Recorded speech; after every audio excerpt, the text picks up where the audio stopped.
yaadan gargar facaasuun faayidaa tokko hin qabu. Sinis fayyadu, nus nuuf fayyadu. Ifa wal gaafadha.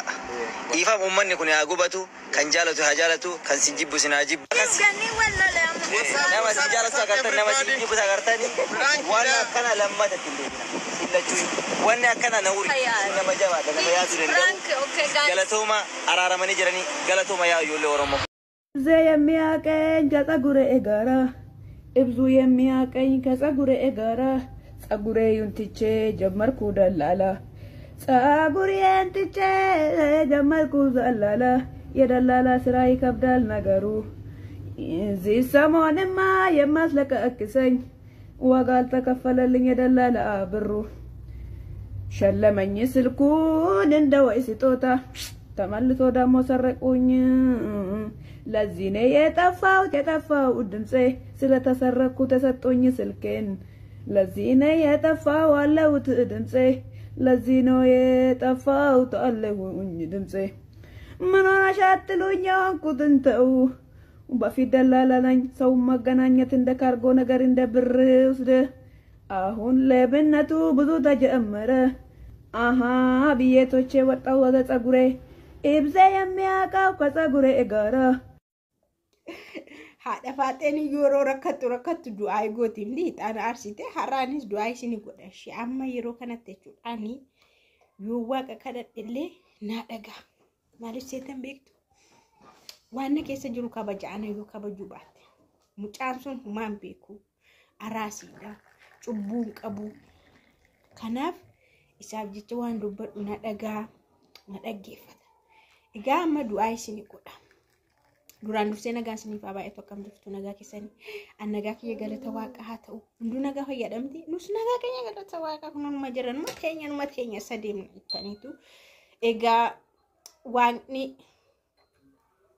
lafa jirtanitti sinaa eegu waaqni erga araaramtanii booda nama isin lolu sinirraa qabu erga jaarsummaan ta'amee dubbiin hiikame nama qinee ashmurii agiboo dubbatu sinirraa qabu waan hin jedhe immoo sin agarsiiseera jechuudha waan hin jechaaruuf sin ageessiseera waaqni sinirraa qabu hiriyaan keessan gaarii siniif haa taatu hiriyaa sin dandeessu siniif haa taatu hiriyaa sin hin saaxille siniif haa taatu ameen jedhi kako ameen jedhi jedhi waaqni nagaadhaan sin agashu maatii keessanitti nagaan galaa biyya keessanitti illee nagaan galaa jireenyi keessan haa bareedu milkaa'aa gaddi sinin argatin jeequmsi sinin argatin maqaan keessan hin badin seenaan keessanis hin badin egaa erga kana jennee gara dhimma keenyatti gallaa jechuudha gara yaada finnee dhufneetti gallaa jechuudha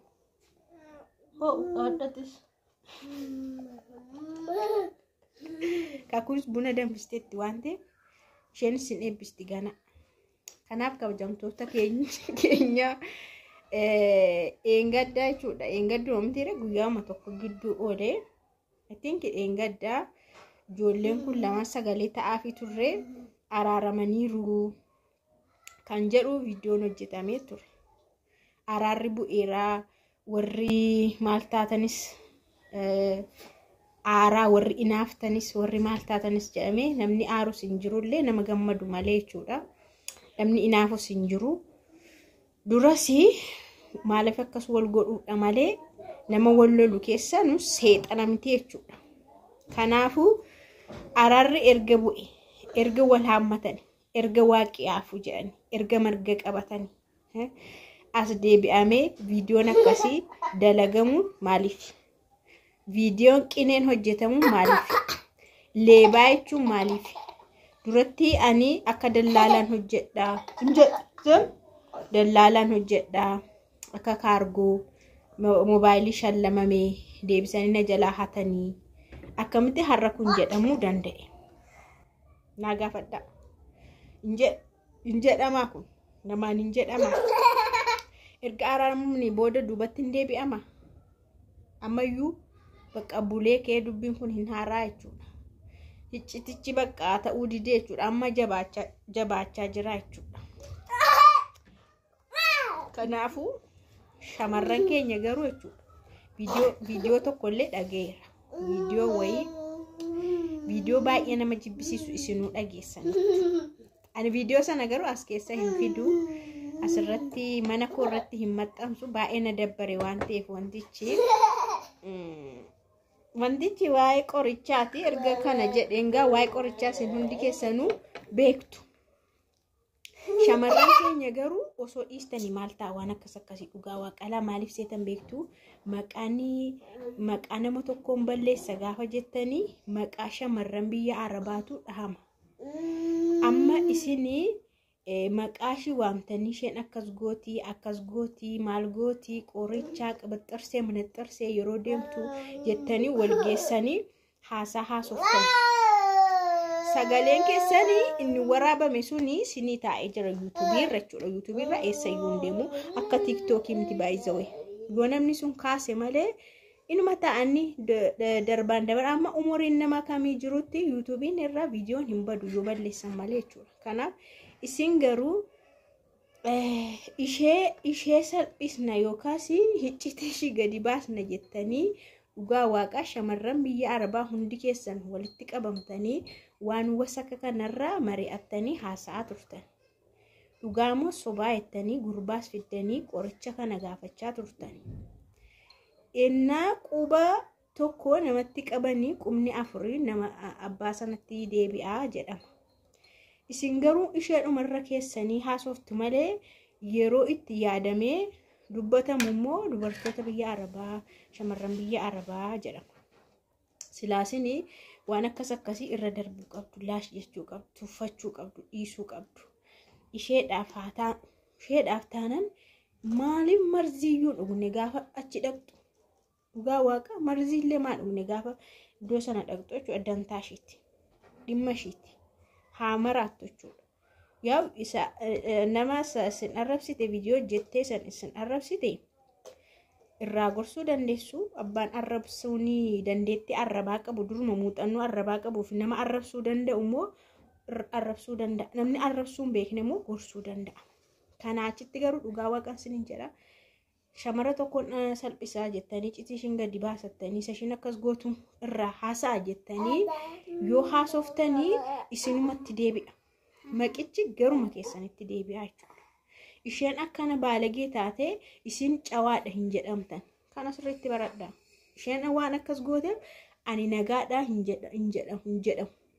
Isintu irraa haasee ela shamarran biyya Arabaa laalaa isheen sun akkas goote isaan kun immoo kanarraa haasa'uu hundi isaaniiyyuu tokko isin jechisiisa. Anamma maal seetan beektaa? Anamma dulloomeeraan waan baay'een beeka. Umuriin koo xinnoo isinitti fakkaate. Fuula koo meekaapii illee hin dibanne garuu dullumni narraa mul'ata. Mul'atu jechuun dulloomanii miti kan waan baay'ee beekanii harri mataatti nama ba'eef miti kan jireenyis nama. Nama yaadni isaa guddaan ijoollummaadhaa kaasee hiruma ijoollummaadhaa kaasee beekumsaan guddataa dhufa. Namni bakka humaa hin beekne akka wallaalaa ta'ummaa guddates akkuma wallaalaa haasa'a jechuudha. Kanaafuu osoo danda'ame dubartoonni jechuudha. Iddoo marii akkasittu keessatti hin argamina. Gasti sanayyuu hin seenina. Maqaa keessan eeggadha, qulqullina keessan eeggadha dhugaa waaqa. Kanas isiniin jedha. Qotta buna dhugaan jira. Kakuun na fixxe. Buna dhugeeni kunoo ixaanallee akkasumatti aarsitee kan buna dhugnee akkasin hin jenne buna dhugaa jira. Kun akkasitti deessanii mucaa mataa keessanii rafaa kaawwattu yeroo galtan isin. Garuu maqaan sun barbaachisaadha. Maqaan barbaachisaadha. Galmeen keessan sun barbaachisaadha. Qulqulluu ta'uun keessan, of eeggachuun keessan, mucaa keessan. Look amalaadha nama biyya Arabaan ture miti. Waan garaagaraa viidiyoo akkasii, maqaa akkasii otoo seebiinaa ta'ee jira ta'e mucaan koo waggaa 2-3 booda miidiyaa sirriitti fayyadamte hin argiti waa'ee koo. Sirriitti hin ilaalti waa'ee koo. 5-7 booda innaa guddattu argiti. YouTube argitanii kan waggaa 20 booda 30 booda 40 50 kan duriyyuu jira too dhaqxanii ilaaltanii. Kanaaf amma yeroo mucaan keessan seenaa keessan sana dhaqxee argitu haati koo akkas turte duraan jetteetu isin jibbiti. Akkamitti akkas godhaa turte atetteefa isin gaafatti. sheemii sin qaba jechuudha. Amma yerootti bara dhumaa jechuun yerootti teknooloojiin isa dhumaarra gahe jaarraa 21ffaan waan hundumtuu isa dhumaati. Even namayyuu na dhuma jedhaa jira. Jarman faa keessatti argitanii nama dhumaa ijoolleen dhuma jedhee yeroo inni maashiniidhaan ijoollee ani na dhuma jedhee yeroo teknooloojiin hojjetu argitaniitu. Bara kana keessatti isin waa'ee keessaniif kerlasii ta'u sheemiidha. Kan maal na dhibe? Yoo anaa dulloomeera isin gorsuun malee maal na dhibe?